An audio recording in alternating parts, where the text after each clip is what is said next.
I was about to transfer my company to my son. My daughter-in-law smiled and handed me a cup of coffee.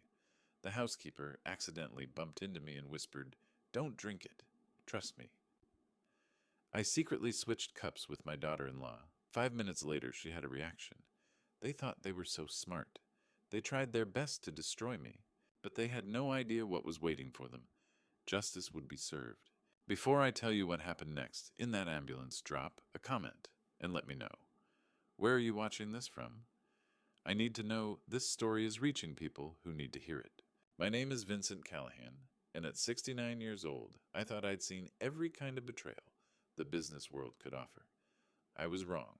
The worst betrayal was waiting for me at home, disguised as a family meeting on a Tuesday morning in October. I'd built Callahan Development Corporation into a $22 million real estate empire here in Greenwich, Connecticut.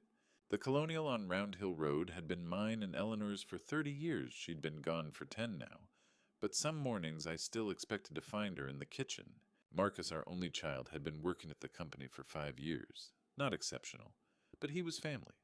That had to count for something. That morning, Dorothy Palmer had already brewed my coffee. She'd been our housekeeper for 20 years, quiet and efficient, but something was different today. Her hands shook as she arranged the coffee service. Her eyes kept darting toward the window. "Everything all right, Dorothy?" "Yes, Mr. Callahan. Too tight, too controlled," Marcus had called the night before. "Dad, we need to discuss the succession plan. It's time." He was 42, married to Lillian Sharp, with a chemistry background from some pharmaceutical company. She'd joined us as marketing director 2 years ago. They arrived at 10 sharp. Marcus in an expensive suit, Lillian carrying pastries and an insulated carrier with 3 coffee cups. "Morning, Dad." Marcus kissed my cheek, perfunctory like always. "Lillian brought your favorite. Dark roast from that new place on Newbury Street." Odd. Dorothy's coffee was already prepared in my favorite blue porcelain cup. But Lillian was setting out the new cups, smiling, that practiced smile. "You're so thoughtful," I said, accepting the cup. It smelled different, slightly bitter. We settled into my study. Marcus spread paperwork across the desk. "We need you to sign these today, Dad. Just formalities." I reached for my coffee. Lillian watched with an intensity that should have registered as wrong. That's when Dorothy appeared beside my chair, carrying a tray of papers. She stumbled clumsy in a way I'd never seen. The tray clattered, papers scattered. Her mouth was suddenly at my ear. "Don't drink it, sir," she whispered. "Please, just trust me." Her hand knocked my arm. Coffee spilled across the mahogany desk. Marcus cursed. Dorothy apologized profusely, knocking over more things. In the chaos, Lillian grabbed one of the cups, I couldn't tell which anymore, and took a long drink. "God, Dorothy," Lillian snapped. "I'm so sorry, Mrs. Callahan." But Dorothy was looking at me, not Lillian. Her eyes held relief. 5 minutes of cleanup. Marcus irritated about ruined documents. Lillian dabbing at coffee stains on her blazer. Dorothy's warning echoed in my head. "Don't drink it. Trust me." Then Lillian went pale. It happened fast. One moment complaining about dry cleaning. The next swaying in her chair. "I feel strange. Honey?" Marcus moved toward her. "What's wrong? Dizzy. Everything's spinning." She tried to stand. Her legs buckled. She collapsed, and I saw it. The tremor in her hands, sweat on her forehead. Pupils contracted to pinpoints. "Call 911." Marcus already had his phone out, but his voice sounded rehearsed. "Yes, my wife. She's collapsed." Lillian's body went rigid. She convulsed back, arching, coffee cup shattering. Dorothy moved fast, turning her on her side. I knelt beside them, my brain trying to process. Food poisoning. Stroke, but Dorothy's warning kept echoing. "Don't drink it. That coffee. The one I was supposed to drink. The one Lillian had grabbed by mistake." The ambulance arrived 6 minutes later. Paramedics worked fast questions IV stretcher. They wheeled Lillian toward the door. I watched Marcus's face when he thought no one was looking. I'd spent 42 years learning to read people. It was how I'd built an empire. What I saw wasn't fear for his dying wife. It was calculation. The paramedics worked fast, but all I could focus on was Marcus across from me, phone pressed to his ear, voice cracking in exactly the right places. "I don't know what happened," he was saying. "She just collapsed." But I kept hearing Dorothy's whisper. "Don't drink it, sir." Greenwich Hospital's emergency entrance was 3 miles from home. The automatic doors opened with a hiss. They wheeled Lillian straight into a trauma bay. A doctor appeared, late 40s, dark hair pulled back. Her badge read, Dr. Judith Martin, Emergency Medicine. What happened? She asked. Marcus started talking. Coffee collapse convulsions. He was good at this. 42 years, and I'd never realized what a skilled performer my son was. Any known allergies? Dr. Martin examined Lillian's unresponsive form. None, Marcus said. Her pupils are severely constricted. Heart rate's erratic. She looked at a nurse. Full talk screen. CBC chem panel. And add arsenic levels. Now. Arsenic. Arsenic. Marcus's surprise sounded genuine. Covering bases. But Dr. Martin's expression told me she already knew. She turned to me. You were there when this happened? We were having coffee in my study.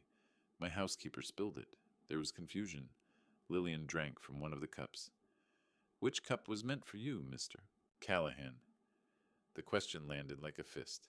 I don't know. It happened so fast. I'm ordering blood work for you, too.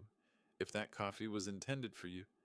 She didn't finish. A police officer arrived while they drew my blood. Officer Rodriguez. Mandatory reporting, Dr. Martin explained. Suspected poisoning required law enforcement notification. Marcus shifted in his chair.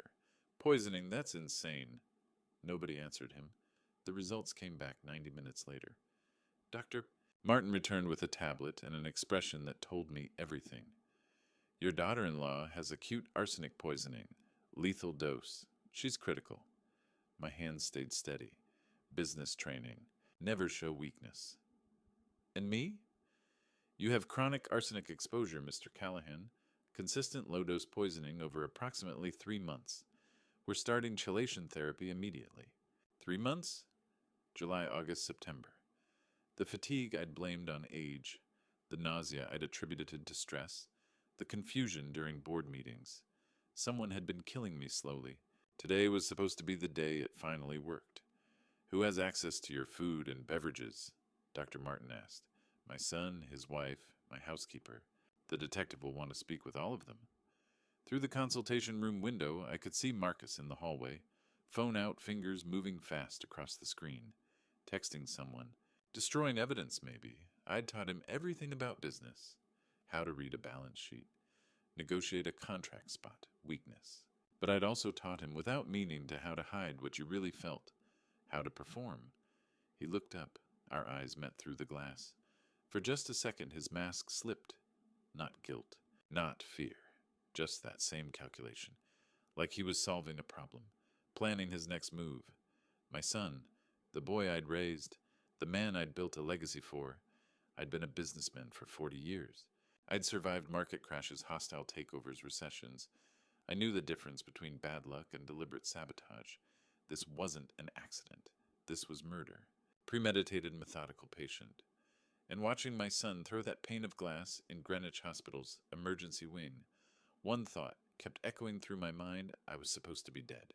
I found Dorothy the next morning in the hospital chapel.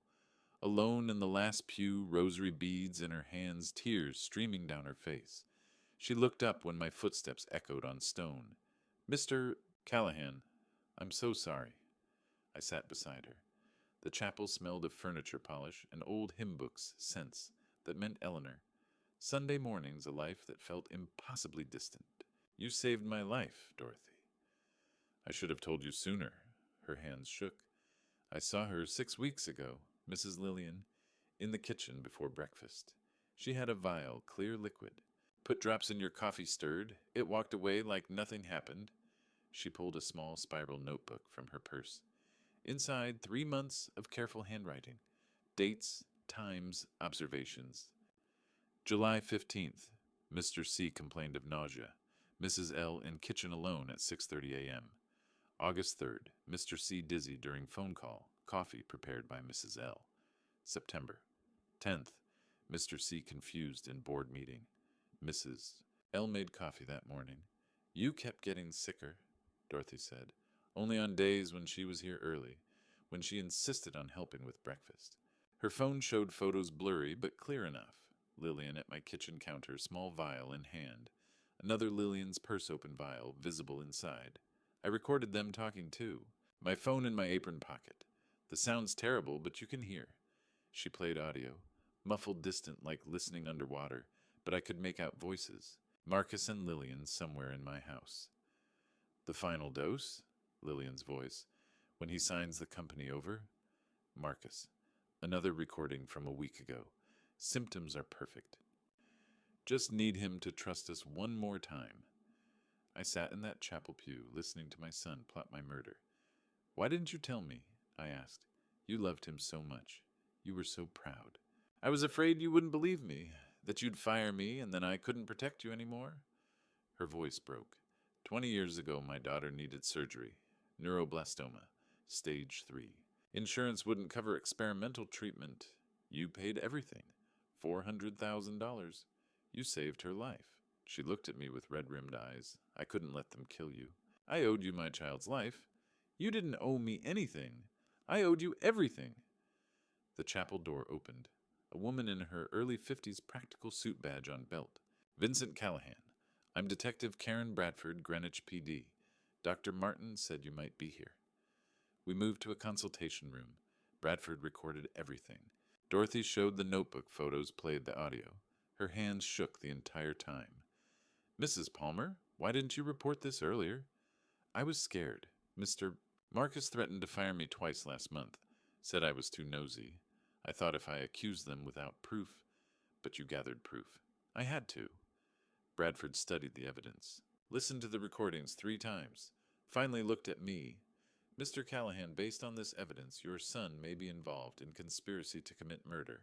We'll need search warrants for your home, your son's residence, his office. She paused. Is there anything else you haven't told us? I thought about the cameras.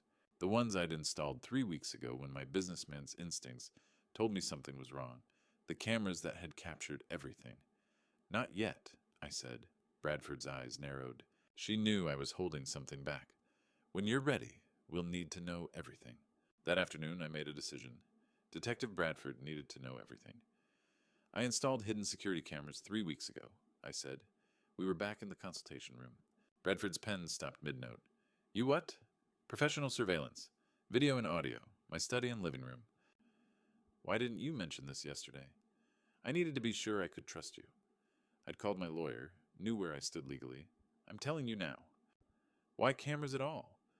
Marcus pushed too hard for this meeting. Called 3 times in 1 week. Lillian's concern about my health felt rehearsed. I paused. I've read people for 40 years, Detective. My instincts said something was wrong. I wanted proof I was just being paranoid. And were you? No. 2 hours later, we reviewed footage on a laptop. Timestamped 2 weeks before the incident. My study. Marcus and Lillian alone. Lillian held up a vial. This is the final dose. You're sure about the amount? Marcus asked. It'll cause cardiac arrest within hours. By the time anyone tests for arsenic, it'll be too late. And it won't be traced. Oh, arsenic mimics heart failure perfectly. The coroner will see exactly what we want. She smiled. Cold. Clinical. Once he signs the company over, we do it that morning. Then it's ours. $22 million plus the insurance. More footage. Days of planning. Dosage calculations. Alibis. Marcus talking about selling the company immediately, moving somewhere warm. Lillian researching countries without extradition treaties. When the last clip finished, I sat back. I watched this every night for 2 weeks. Kept hoping he'd change his mind. That my son would remember honor, loyalty. My voice cracked. He never did. Why didn't you confront them? Because I needed proof. And because I loved him too much to believe it. Until I had no choice. Bradford made calls. Got warrants. The searches happened the next morning. They found the arsenic vial in Lillian's office desk, hidden in a locked drawer. Financial forensics traced $500,000 moved from company accounts to Marcus's personal accounts over 8 months. Small transfers carefully structured to avoid flags. Then the insurance policies. $7 million on my life. Marcus as beneficiary. Taken out 8 months ago when the embezzlement started. When Lillian began asking about my health, my stress, my diet, Bradford called that evening. We're bringing them both in tomorrow. The evidence is overwhelming. What about Lillian? We'll question her when she's stable. She paused. Mr. Callahan, does your current will leave everything to Marcus? I looked out my hotel window. I'd checked out of the house. Couldn't sleep there anymore. Not anymore. I changed it 2 weeks ago. The day after I saw that footage. Changed it how, if Marcus betrays me, he inherits nothing. Everything goes to a foundation for elder abuse prevention. Bradford was quiet. So your son tried to murder you for an inheritance he'd never receive? Yes. Does he know? Not yet. I smiled without humor. But he will. Day 4. My lawyer slid a document across the table to Detective Bradford. The codicil is dated 2 weeks before the incident, he said. Bradford read aloud. Should my son, Marcus Callahan, be found to have committed betrayal through violence, theft, fraud, or attempted harm, the entirety of my estate shall be placed in trust for the Callahan Foundation for Elder Protection. She looked at me. You wrote this the day after you saw the footage. Yes. I couldn't let him inherit what he was willing to kill me for. So he murdered you for $22 million he'd never receive. That's the irony. He destroyed his life for nothing. Bradford's phone rang. She stepped out, returned minutes later. A woman just walked into Greenwich PI. Lisa Henderson. Worked with Lillian at Bellingham Pharmaceuticals. Says arsenic went missing from their lab 6 months ago. 6 months. Before the poisoning even started? Lisa Henderson was 43 nervous guilt across her face. I should have reported it sooner. Tell us what happened, Bradford said. Last March, our inventory showed arsenic trioxide missing, maybe 50 grams. Lillian had been asking strange questions. How long arsenic stays detectable? What tests show it whether heart failure masks poisoning? She looked at me. When I saw her picture on the news, I knew it was her. Security footage from Bellingham showed Lillian in the restricted storage area, March 15th. 2 minutes inside, leaving with lab coat pockets, fuller than before. This proves premeditation, Bradford said. 6 months of planning. The arrests happened 2 weeks later, Bradford called after. We took Marcus at 6 a.m. He asked to see you. What did he say? He wanted you to visit. Talk to him. I said nothing. Lillian's been transferred from the hospital to county jail. Both charged with conspiracy to commit murder, attempted murder, embezzlement, theft of a controlled substance. Bail denied for both. Trial's probably 6 months out. His lawyer will try to blame Lillian, I said. I know, but the cameras don't lie. 6 months later, I walked into Stamford Superior Court. The courtroom was packed media sketch artists, spectators drawn by headlines. The son who poisoned his father for millions. Marcus sat at the defense table in a suit I'd bought him last Christmas. His attorney, Richard Holloway, whispered something. Marcus nodded. Then he saw me, tried to arrange his face into remorse. But I'd watched those camera recordings too many times. I knew what real Marcus looked like. The bailiff spoke. All rise. Superior Court of Connecticut is now in session, the Honorable Patricia Morrison presiding. The judge took her seat. The jury filed in 12 faces that would decide my son's fate. Prosecutor Rachel Thornton stood. Your Honor, the state is ready. Let's begin. As Thornton outlined the charges, the systematic poisoning, the embezzlement, the insurance fraud, I thought about those hidden cameras. The footage the jury would see. Marcus and Lillian plotting my death in their own voices. My son had spent 8 months planning my murder, stole $500,000, took out $7 million in life insurance, slowly poisoned me for 3 months, and on that final day he'd handed me coffee with a smile, knowing it was meant to kill me. All for an inheritance he'd never receive. The codicil I'd written ensured that. Every dollar he'd tried to steal, every asset he'd killed for it, would all go toward protecting other families from people like him. Marcus wanted my legacy. Now my real legacy was making sure other sons didn't murder their fathers. I looked at the jury. 12 strangers who would hear the evidence, see the footage, learn the truth. Justice was about to be served. Day 3. The courtroom went dark as prosecutor Rachel Thornton started the video. Ladies and gentlemen, you're about to hear the defendants in their own words. Planning murder, laughing about it. The screen came alive, 20 feet high. My study. Marcus and Lillian, 2 weeks before the poisoning. Marcus's voice filled the room. I can't wait until the old man is gone. That company should have been mine years ago. I forced myself to watch. The jury needed to see my reaction to know that even now it destroyed me to hear it. Lillian on screen. His blood work will just show heart failure. Perfect crime. A juror gasped. Others leaned forward. Another clip. Marcus laughing. Tomorrow morning, by evening, we'll be millionaires. The laughing. That was what broke the room. Not just the words, but the joy in his voice. The happiness at my death. A juror covered her mouth. Another shook his head, staring at Marcus. Marcus kept his eyes down. Wouldn't watch himself plot murder. 10 minutes of footage. Dosage discussions. Timing. What they'd buy with the insurance money. When the lights came up, the courtroom felt heavier. Like everyone had witnessed something they couldn't unsee. The prosecution calls Dorothy Palmer. Dorothy walked to the stand in a navy dress, hands clasped. When she swore to tell the truth, her voice shook. Mrs. Palmer, How long did you work for Vincent Callahan? 20 years. Thornton approached gently. Did you observe anything unusual regarding Lillian Callahan's behavior? Dorothy described that morning 6 weeks before. Lillian with the vial. The drops in my coffee. My declining health. Why didn't you tell Mr. Callahan immediately? Because he loved his son so much, I was afraid he wouldn't believe me. That Marcus would fire me and I couldn't protect him anymore. So you gathered evidence? I took photos, made recordings, wrote everything down. I had to prove it. I had to save him. You saved his life that morning. I couldn't let them kill him. Tears streamed down her face. He saved my daughter's life 20 years ago.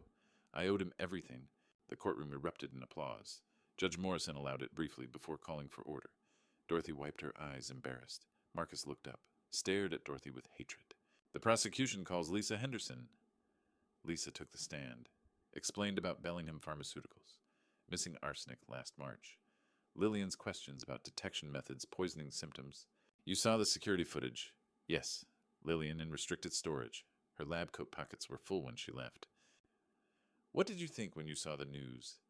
I knew I should have spoken up sooner. More witnesses. A financial analyst traced the embezzlement, $500,000 over 8 months. An insurance investigator found the policy's $7 million Marcus as beneficiary, each piece built on the last. Systematic. Methodical. 8 months of planning, stealing, poisoning. The prosecution rests, Your Honor. Judge Morrison turned to the defense. Mr. Holloway? Richard Holloway stood. Expensive suit, practiced confidence. Your Honor, the defense will show that Marcus Callahan was manipulated by a woman with expertise in chemistry and psychology, that he was another victim of Lillian Callahan's scheme. I watched the jury. They'd just watched Marcus laugh about my death, heard him say the company should have been his, listened to him plan how to spend the inheritance. Holloway was going to blame everything on Lillian, paint Marcus as weak, manipulated, afraid. But the cameras didn't lie, and the jury had seen the truth. Holloway stood before the jury, voice earnest. Marcus Callahan is not a monster. He's a man who fell under the influence of a sophisticated manipulator, a woman with expertise in chemistry psychology, someone who knew exactly how to control him. He was afraid to refuse her, afraid of what she might do. Prosecutor Thornton rose for rebuttal, didn't raise her voice, didn't need to. The defense wants you to believe Marcus Callahan was a victim. Let me show you what a victim sounds like. She played the footage again, just one clip. Marcus's face filling the screen. I can't wait until the old man is gone. Thornton paused it. Does that sound like fear, like someone being forced? She played another. That company should have been mine years ago. Does that sound like manipulation or entitlement? She let the silence hold. Ladies and gentlemen, the cameras show us the truth. Marcus Callahan wasn't manipulated. He was eager. He was willing. He was greedy. And the only thing he regrets is that he got caught. The jury's faces said everything. Then came my turn. I walked to the witness stand, swore to tell the truth, looked at the jury, 12 strangers who would decide my son's fate. My name is Vincent Callahan. Marcus is my only child. My voice stayed steady. Business training. But my hands shook. I raised him to value honor, integrity, family loyalty. Somewhere along the way I failed. I don't know when. I don't know how. But I failed. I paused, looked at Marcus. He was staring at the table. The poison wasn't the worst part. It was watching him smile at me every day while he planned my murder. Sitting across from him at breakfast, discussing the business, believing we were building something together, and all the while he was killing me. Slowly, deliberately. My voice cracked. I installed those cameras hoping I was wrong, praying my son would remember the values I tried to teach him, that he'd choose love over money. I swallowed hard. He chose money, every single time. I turned to face Marcus directly. He finally looked up.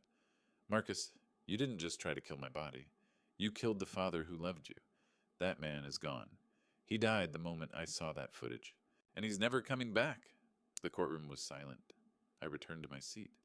Felt every year of my 69 years in that walk. The jury deliberated for 6 hours. When they returned, their faces told me everything before the 4 women spoke. On the charge of conspiracy to commit murder, in the first degree, we find the defendant, Marcus Callahan, guilty. Marcus's shoulders sagged. On the charge of attempted murder in the first degree, guilty. On the charge of embezzlement, guilty. For Lillian the same. Guilty, guilty, guilty. Judge Morrison's voice was formal, final. Marcus Callahan, Lillian Callahan, you have been found guilty on all counts. It is the judgment of this court that you be sentenced to life imprisonment, without the possibility of parole. Life without parole. My son would die in prison. They put him in handcuffs, led him toward the door. He looked back at me once, just once. I waited for something. Remorse, sorrow, some recognition of what he'd destroyed.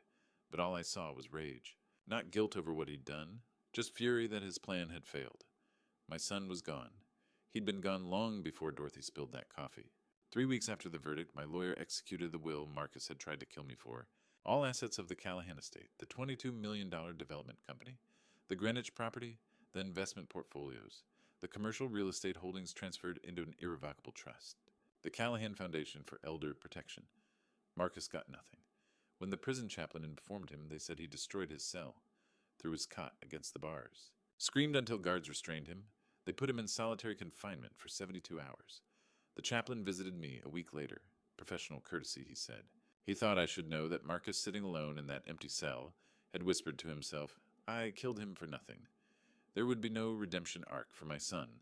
Lillian filed an appeal in June. The Connecticut Supreme Court denied it without comment. She remains in maximum security at York Correctional Institution, serving life without possibility of parole. I sold the Greenwich house in early May. Too many ghosts, I told the realtor. She nodded, understanding more than I'd said. Everyone in Greenwich knew the story by then.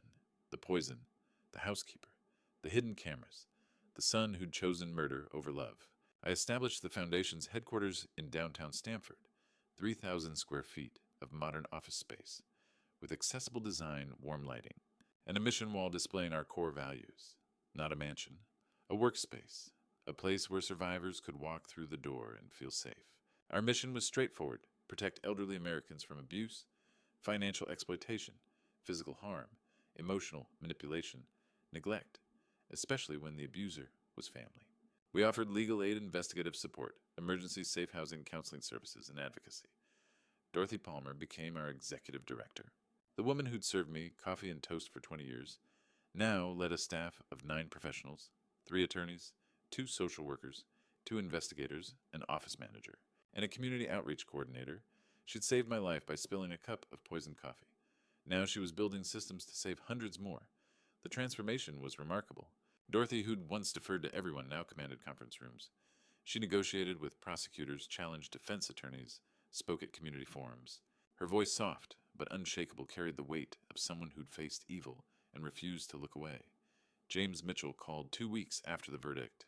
We'd been roommates at Yale 47 years ago, business partners for 15, and friends through every season of life. He'd attended Eleanor's funeral. He'd been at our company's 25th anniversary, and when Marcus graduated business school, James had been there too proud as any uncle. "I heard what you're doing, Vince," he said. I won in. He joined our board of directors and donated $100,000 to our startup fund.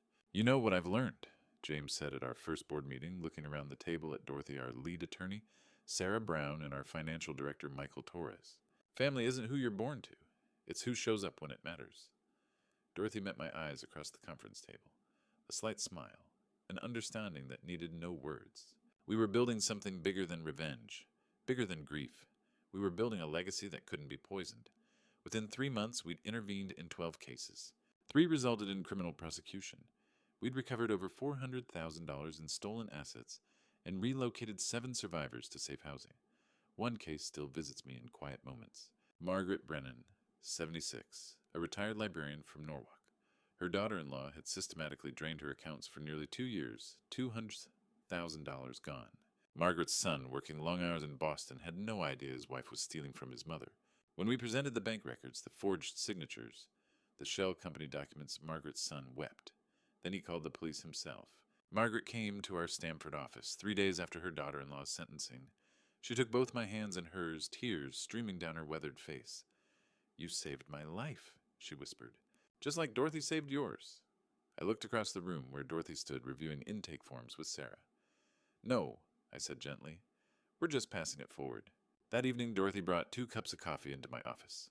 The rich aroma filled the space between past and present, poison and safety, family lost and family chosen. She set 1 cup in front of me, steam rising, warmth without fear. "To second chances," Dorothy said. I raised my cup to meet hers. "To chosen family." We drank together, survivor and savior, building something good from something terrible. Outside our window, Stamford's autumn lights glittered against the dusk, and for the first time in a year, I felt something I thought Marcus had killed forever: hope. 18 months after the verdict, I stood in our foundation's downtown Stamford office, watching the sunrise paint gold across Long Island Sound. The Callahan Foundation for Elder Protection had helped 83 families in its first year. We'd recovered over $3 million in stolen assets. We'd seen 7 adult children convicted of financial exploitation. Dorothy had testified before the Connecticut State Legislature twice, helping pass stronger elder abuse reporting laws. Last month, 60 Minutes featured her story, The Housekeeper Who Saved a CEO's Life, aired to 12 million viewers. Speaking requests poured in from across the country. I watched her now through my office window, leading our monthly support group in the conference room. 12 elderly survivors sharing their stories, finding their voices again. Dorothy Palmer, once my housekeeper, now executive director of a nationally recognized nonprofit. Time magazine had just named her to their 100 most influential people in healthcare. She'd transformed her quiet courage into a movement. Morning, Vince? I turned.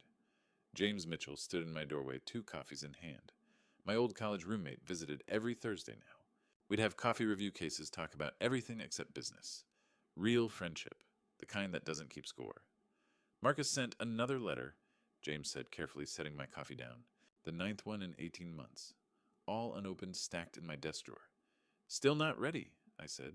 James nodded. He understood. Some betrayals don't heal with time. They just become scars you learn to live with. My phone buzzed. A text from our social worker, Miguel Santos' new referral. 82-year-old man's son pressuring him to sell house. Strange financial activity? Feels familiar. It always did. Another case, James asked. Always another case. I picked up my coffee, Dorothy's special blend made with care every morning. Safe, warm. A daily reminder that some people choose loyalty over convenience.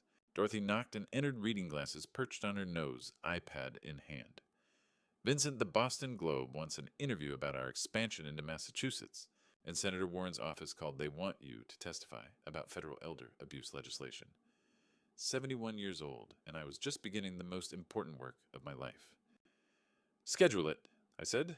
All of it, she smiled. That same smile that had saved my life when she whispered, "Don't drink it." How's Lillian? I asked quietly. Dorothy's smile faded. Prison medical reported declining health. Kidney failure. She'll likely die there. I felt nothing. Not satisfaction, not pity. Just emptiness where my son's family used to be, and the new safe house. I asked, changing the subject. Opens next month. 10 beds. 24-hour security. We're naming it the Eleanor Callahan Memorial House. My late wife's name. She would have loved this turning tragedy into protection for the vulnerable. James raised his coffee cup. To the family we choose. Dorothy and I lifted ours. To second chances, Dorothy added softly. To justice, I finished. We drank together, 3 people bound not by blood, but by something stronger. Purpose, loyalty, love. Outside Stamford was waking up. Somewhere in this city, another elderly person was being exploited by someone they trusted. But today they had somewhere to turn. They had us, my real family. I'm 79 now. A decade has passed since Dorothy spilled that coffee cup and saved my life. When I look back on this true story, I see a man who confused success with legacy, who believed blood was thicker than character. I was wrong. Here's what this grandpa's story taught me. Don't ignore the warning signs when someone you love starts seeing you as an asset instead of a person. Don't wait until poison is in your cup to ask hard questions. And don't ever confuse loyalty with biology. I thank God every morning that Dorothy had the courage to act when I was blind to the truth. I thank God that He put someone in my path who valued integrity over comfort. And I thank God that He gave me a second chance to build something that matters not, a company worth millions, but a foundation that protects the vulnerable. The Callahan Foundation has now helped over 300 families. Dorothy was recently named Time Magazine's Person of the Year for Elder Advocacy. Marcus writes me letters from prison. I don't open them. This is a true story that still feels impossible, a grandpa story I never imagined telling. But if sharing this true story protects even one elderly parent from their own child's greed, then perhaps the betrayal had purpose. Real family isn't born, it's built. Choose people who choose you back. If this story moved, you please leave a comment below sharing your thoughts. Subscribe to this channel so you never miss another grandpa story that matters. And if you know an elderly person who might be at risk, please share this video. It could save a life the way Dorothy saved mine. God bless you all. And remember, trust, but verify.